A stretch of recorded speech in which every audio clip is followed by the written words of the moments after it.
प्रिय विद्यार्थियों, आज हम लोग इकोनॉमिक्स के इम्पोर्टेंट क्वेश्चन को देखेंगे जो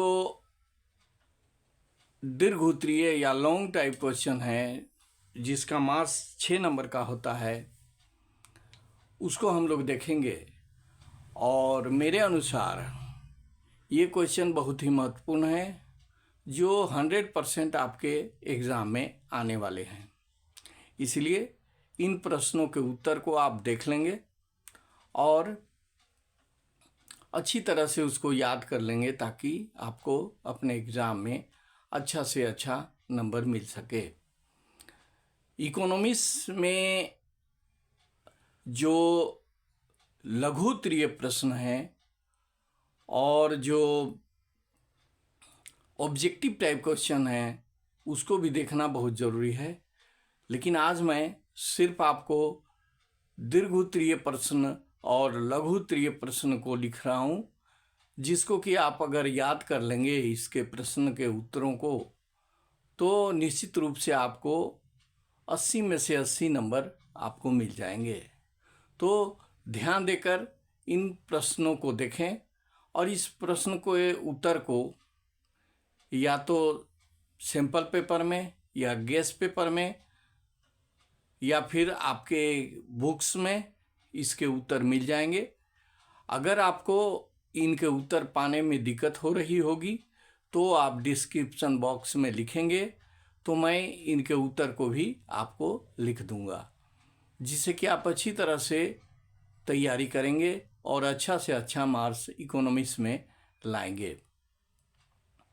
आपसे मैं कहना चाहता हूँ कि आप अब समय बहुत कम है, इसलिए आपको ध्यान देकर पढ़ना और इन प्रश्नों के उत्तर को लिख लेना और उसे याद कर लेना जरूरी है।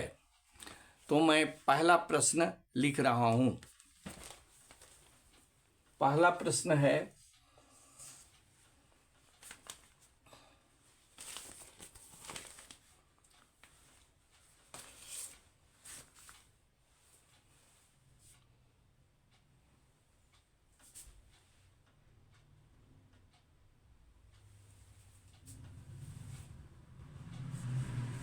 सीमांत उपयोगिता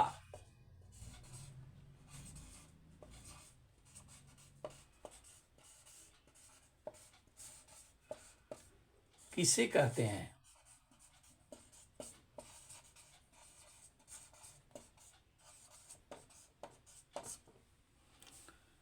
What is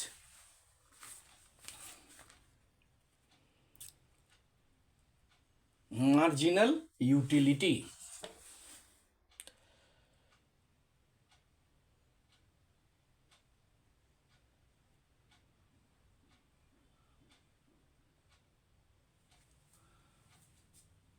चित्र द्वारा स्पष्ट करें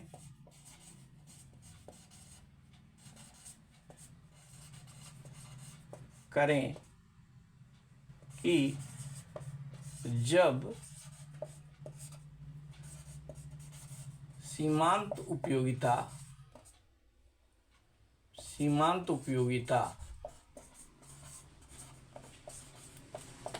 शून्य होती है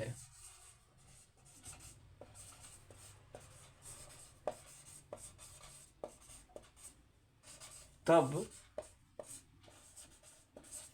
कुल उपयोगिता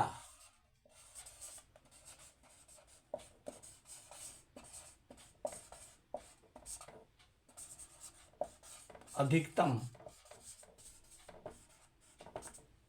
होती है। ये पहला प्रश्न है।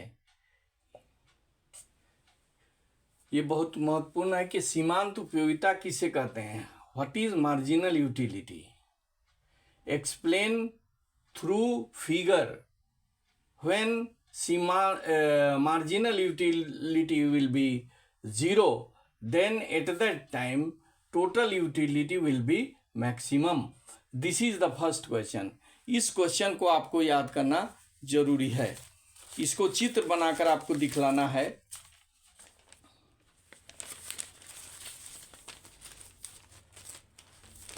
दूसरा प्रश्न है बाजार संतुलन। बाजार संतुलन से आप क्या समझते हैं? आप क्या समझते हैं?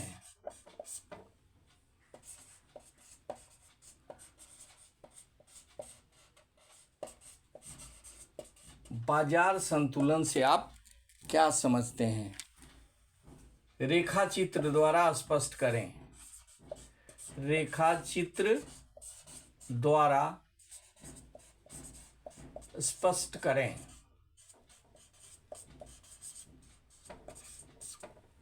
Explain through diagram what is market equilibrium. Market equilibrium क्या है? चित्र द्वारा इसे स्पष्ट करना है। ये महत्वपूर्ण क्वेश्चन है। बाजार संतुलन और मूल्य निर्धारण, ये बहुत महत्वपूर्ण है। तीसरा है किसी वस्तु की पूर्ति को प्रभावित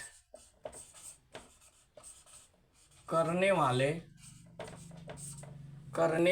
कारक।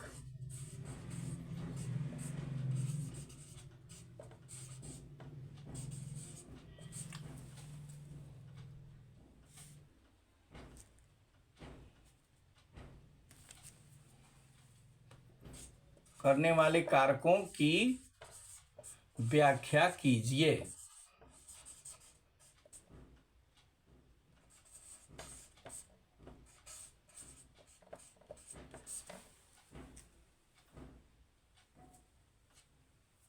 इसमें आपको 3 या 4 कारक का नाम लिखना होगा और उसको एक्सप्लेन करना होगा। इसमें है वस्तु की प्रकृति, समय, जोखिम उठाने की क्षमता। ये जो 3 चीज हैं वो वस्तु की पूर्ति को प्रभावित करता है। पहला है वस्तु की पूर्ति, प्रकृति, nature of the commodity.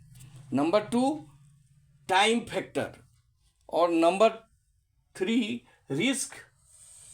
Risk उठाने की क्षमता। ये 3 जो है ये पूर्ति को प्रभावित करते हैं। ये तीसरा क्वेश्चन हुआ।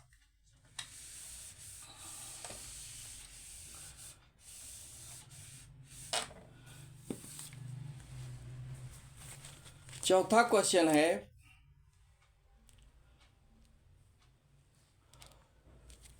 वस्तु विनिमय प्रणाली। क्वेश्चन नंबर 4 वस्तु विनिमय प्रणाली बार्टर सिस्टम के अंतर्गत आवश्यकता के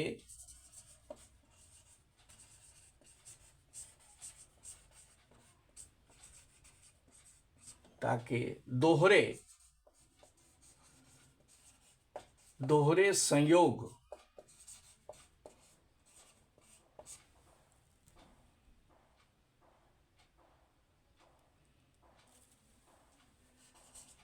की समस्या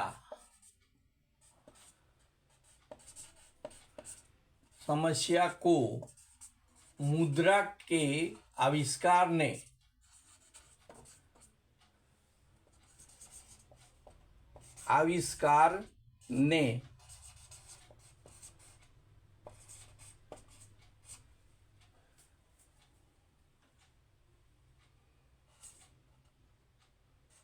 कैसे दूर किया?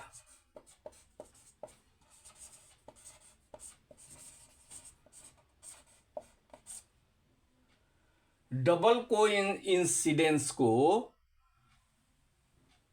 वांस के डबल कोइंसिडेंस को इन्वेंशन ऑफ मनी ने किस प्रकार से दूर किया? इसको लिखना है। नंबर 5 सरकारी बजटों सरकारी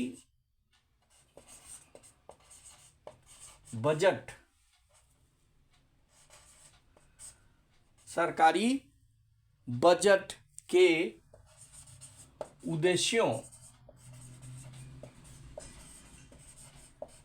उद्देश्यों का उल्लेख करें।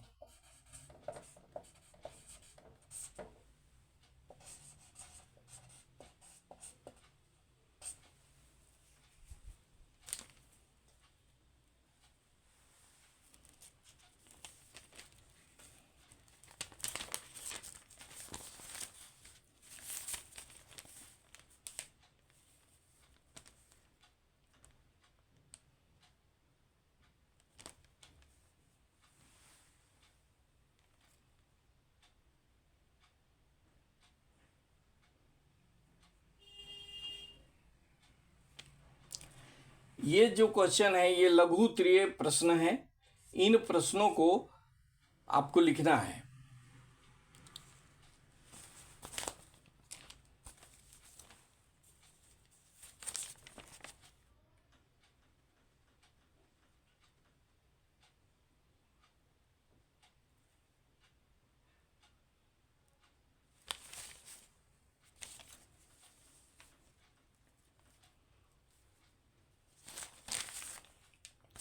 अब हम लोग देखेंगे कि कौन कौन से दीर्घ उत्तरीय प्रश्न हैं। ये लघु उत्तरीय प्रश्न थे। अब हम लोग देखेंगे कि कौन कौन से दीर्घ उत्तरीय प्रश्न है जिसको हमें करना आवश्यक है। अगर उसको कर लेते हैं तो हमें अच्छे मार्क्स मिलने की 100% संभावना बन जाती है। इन प्रश्नों को हमें करना है।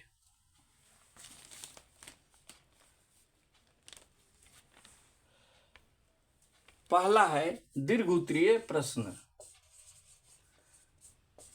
दीर्घ उत्तरीय प्रश्न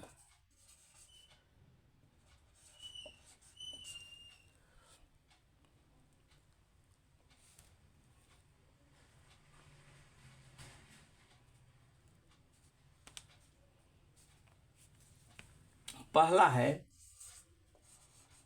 मांग की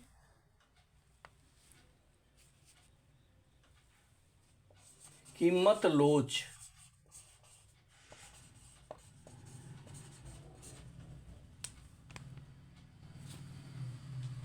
को परिभाषित करें।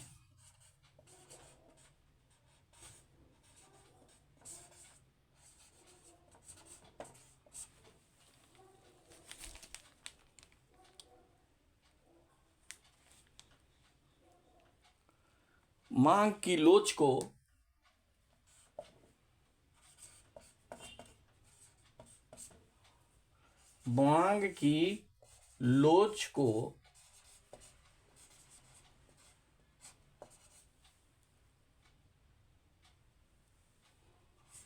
ए में लिखिए। ए में है प्रतिस्थापक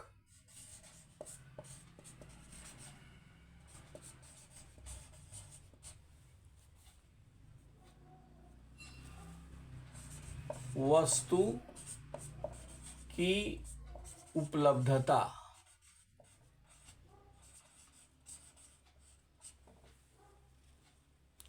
और बी में लिखिए। बी में है वस्तु के वैकल्पिक प्रयोग।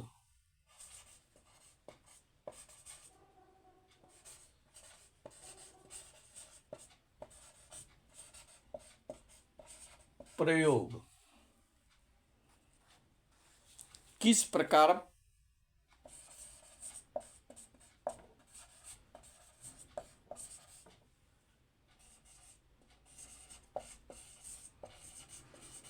प्रभावित करते हैं।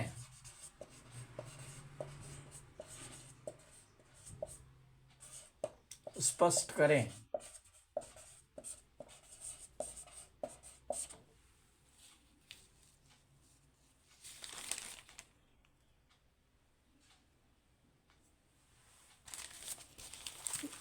इसमें दूसरा क्वेश्चन है,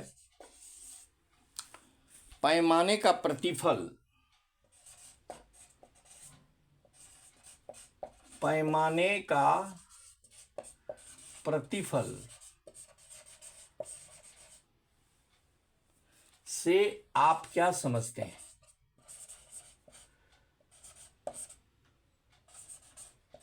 What do you mean by returns to scale?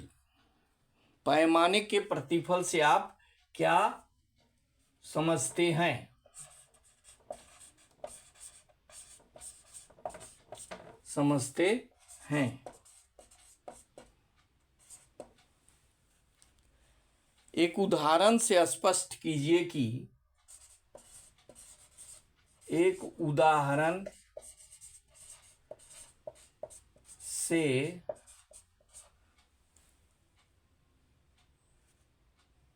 स्पष्ट कीजिए, स्पष्ट कीजिए कि एक उत्पादन फलन, एक उत्पादन फलन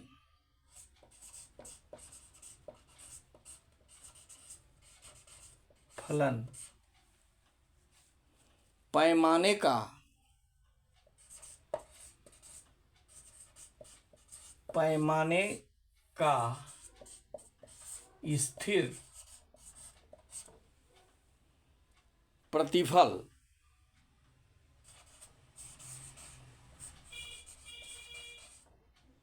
तथा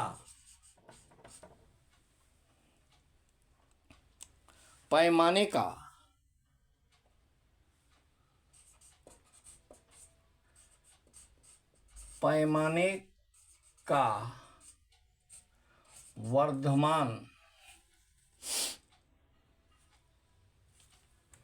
वर्धमान प्रतिफल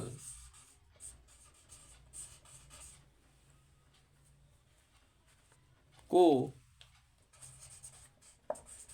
कब संतुष्ट करता है? संतुष्ट करता है।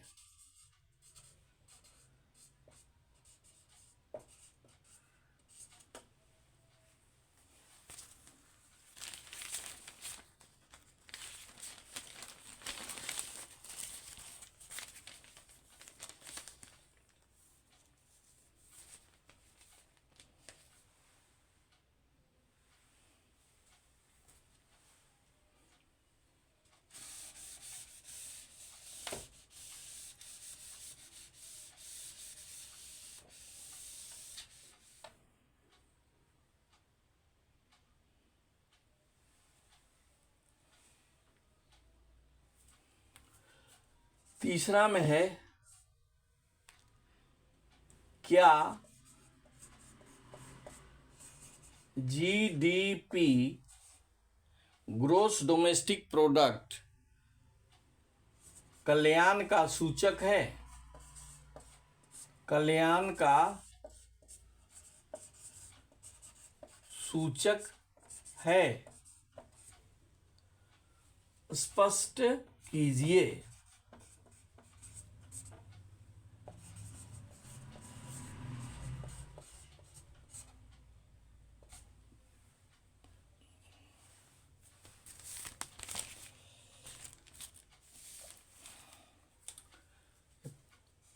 चौथा क्वेश्चन होगा, समग्र मांग से आप क्या समझते हैं? समग्र मांग से आप क्या समझते हैं? What do you mean by aggregate demand? क्या समझते हैं?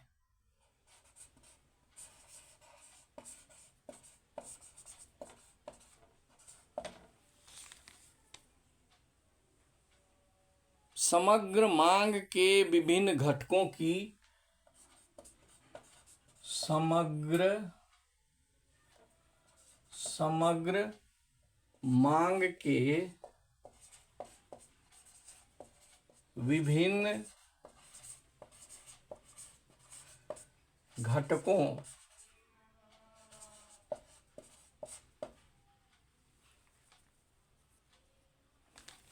की व्याख्या कीजिए।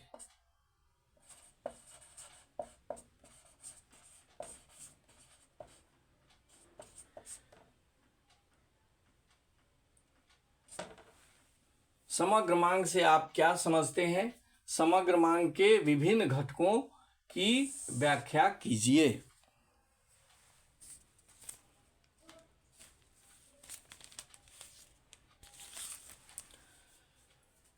पांचवा इंपॉर्टेंट क्वेश्चन है, केंद्रीय बैंक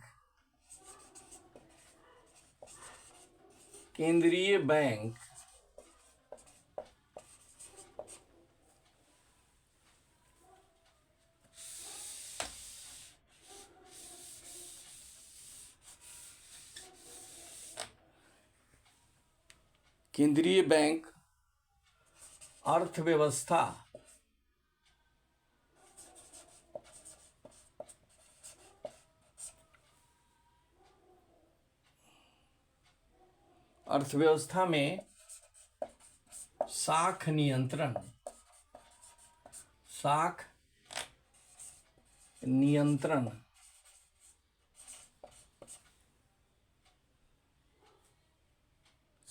नियंत्रण किस प्रकार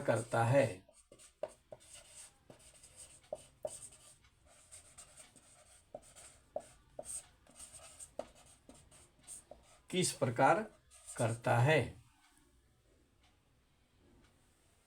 व्याख्या कीजिए।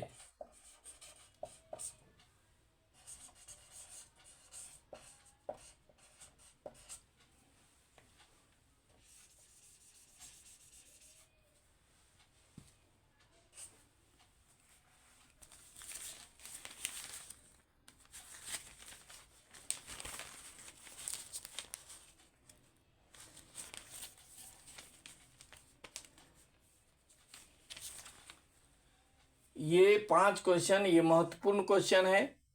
नेक्स्ट वीडियो में मैं कुछ और भी जो इम्पोर्टेंट क्वेश्चन है, ये दीर्घ उत्तरीय प्रश्न है, इसको आप निश्चित रूप से कर लेंगे।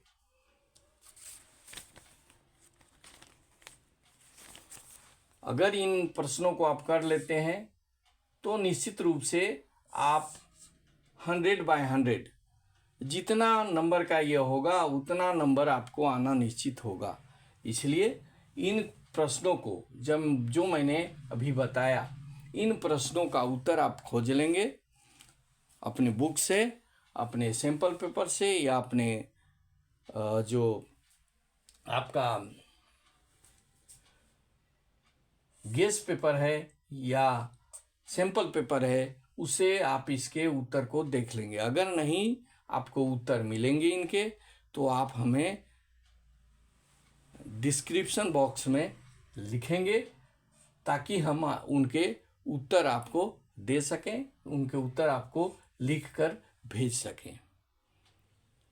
बस इसको आप ध्यान से देखें, निश्चित रूप से आप इकोनॉमिक्स में अच्छा करेंगे, ये हमारा आपके लिए निश्चित दावा है।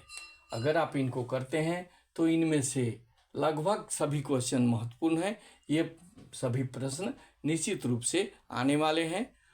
इसलिए आप इन प्रश्नों के उत्तर को अच्छी तरह से लिख लेंगे। बस अगर मेरा वीडियो आपको अच्छा लगता हो तो अपने दोस्तों में शेयर कीजिए, इसको लाइक कीजिए और सब्सक्राइब कीजिए, ताकि मैं अच्छा जो इम्पोर्टेंट क्वेश्चंस हैं वो आप लोगों को बताता रहूं और आप अपने एग्ज़ाम में अच्छा करते रहें।